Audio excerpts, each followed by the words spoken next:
Bine ne-am regăsit, dragi prieteni! Astăzi discutăm despre cum Kremlinul a lansat o campanie de informare pentru a minimiza pierderea Kurskului și despre noi atacuri cu drone ucrainene asupra aerodromului din Marinica, adânc în Rusia, lângă Volgograd.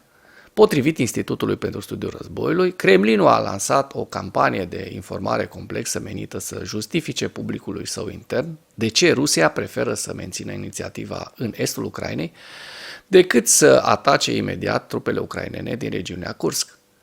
Surse guvernamentale ruse apropiate administrației prezidențiale au declarat publicației ruse Meduza că Kremlinul încearcă în mod activ să convingă societatea rusă să accepte o prezență limitată a Ucrainei în regiunea Kursk drept noua normalitate și să minimizeze prezența trupelor ucrainene acolo. Sursele au spus că Kremlinul va folosi propaganda pentru a încuraja pe ruși să accepte până când forțele ruse preiau aceste teritorii după inevitabila înfrângere a Ucrainei în estul Ucrainei. Sursele au adăugat de asemenea că Kremlinul redirecționează preocupările Rusiei cu privire la regiunea Kursk, alimentând societatea cu campanii de a oferi ajutor umanitar rezidenților afectați din Kursk și au remarcat că Kremlinul a decis să nu anuleze viitoarele alegeri guvernamentale din regiunea Kursk, programate pentru septembrie pentru a minimiza panica în regiune. Comisia Electorală Centrală a Rusiei a decis însă să amâne alegerile locale în 7 districte distruse de război din regiunea Kursk din cauza riscurilor de securitate. Mass media de stat rus a început să prezinte din ce în ce mai mult regiunea Kursk și rezidenții săi ca susținând eforturile militare rusești în Ucraina, în ciuda unor perturbări minore în viața de zi cu zi a rezidenților în timpul războiului. Perturbări minore. Posturile de televiziune de stat rusești, în special, acoperă operațiunea Ucrainei în regiunea Kursk ca fiind limitată, contrastând-o în mod activ cu avansul rusesc în direcția Pokrovsk, pe care mass media rusă îl descrie ca pe o mare victorie. Surse din guvernul rus au relatat pentru Meduza că Kremlinul a fost inițial șocat și îngrijorat de incursiunea Ucrainei în regiunea Kursk, dar s-a calmat în decurs de o săptămână. Toți oficialii intervievați de către Meduza și-au exprimat încrederea că luptele din regiunea Kursk vor continua la amploarea actuală timp de luni de zile, indicând că Kremlinul ar putea să nu se grăbească să expulzeze forțele ucrainene din regiune, ci va continua să acorde prioritate ofensivei sale în estul Ucrainei.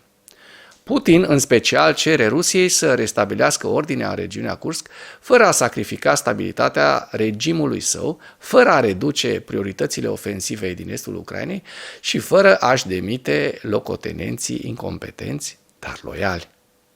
Asta, dragii moșului, se poate doar în basmele rusești.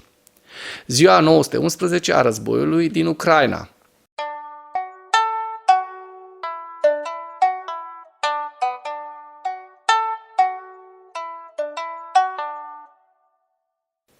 Potrivit statului major al forțelor armate ale Ucrainei, în dimineața zilei de 22 august 2024, pierderile totale în lupte ale Rusiei de la începutul invaziei neprovocate asupra Ucrainei din 24 februarie 2022 se ridică la 604.140 de militari. În ultimele 24 de ore, Rusia a înregistrat pierderi semnificative pe frontul din Ucraina, între care 1.130 de militari, 7 tancuri, 25 de vehicule blindate de luptă, 3 sisteme antiaeriene și încă 46 de sisteme de artilerie. Dacă până în acest moment ai găsit informații utile în material, contribuie cu un like și cu o distribuire a acestui videoclip pentru a ajunge la cât mai multă lume. Dronele ucrainene au atacat un aerodrom din regiunea Volgograd din Rusia. În noaptea de 22 august, locuitorii orașului Kalaci-na-Donu au raportat sunete caracteristice de drone și explozii pe cer. Scopul dronelor ar fi fost aerodromul Marinivka, situat la câțiva kilometri de oraș. În videoclipul unui locuitor din Kalaci-on-Don pot fi văzute 2 focare. De asemenea, potrivit canalelor locale Telegram, dronele încearcă să atace regiunile Rostov și Voronej. Rezidenții raportează numeroase detonări la aerodromul Marinivka. Guvernatorul regiunii Volgograd, Andrii Bociarov, a confirmat sosirea dronelor la instalația militară. Potrivit acestuia, noaptea, forțele de apărare aeriană ale Rusiei au respins un atac cu drone pe teritoriul regiunii Volgograd din zona Marinivka. Majoritatea dronelor au fost distruse. În urma căderii resturilor, un incendiu a izbucnit pe teritoriul instalației Ministerului Apărării rusesc. Marinivka este un aerodrom militar din regiunea Volgograd, situat la 47 de kilometri vest de Volgograd și se regăsește la vreo 400-500 de kilometri de zonele controlate de ucraineni în Donetsk. Deci a fost lovit de la foarte, foarte mare distanță. Așadar, rușii nu pot să-și protejeze nicăieri teritoriul și nici spațiul aerian. Asta nu este o putere militară care să facă față blocului NATO nici pe sfert. Avioanele de recunoaștere de primă linie Su-24MR ale escadrilei a doua, separată de aviație de recunoaștere a comandamentului 4 al forțelor aeriene și apărării aeriene, formată la 1 ianuarie 2014, sunt staționate pe aerodrom.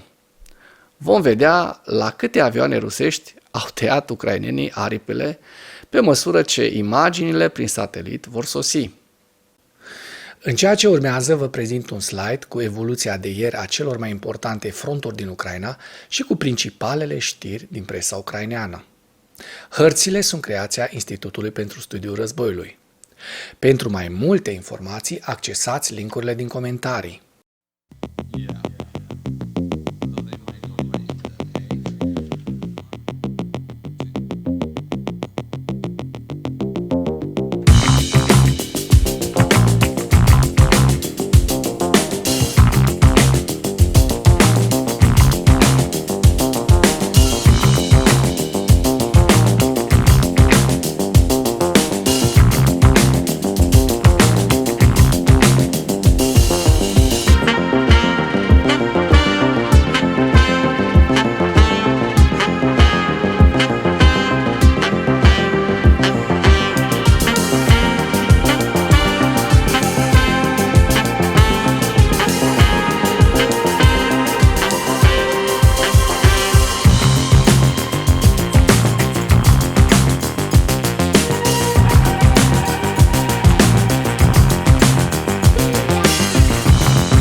Mulțumesc pentru vizionare. Dacă vrei să susții acest canal, abonează-te la Animatura.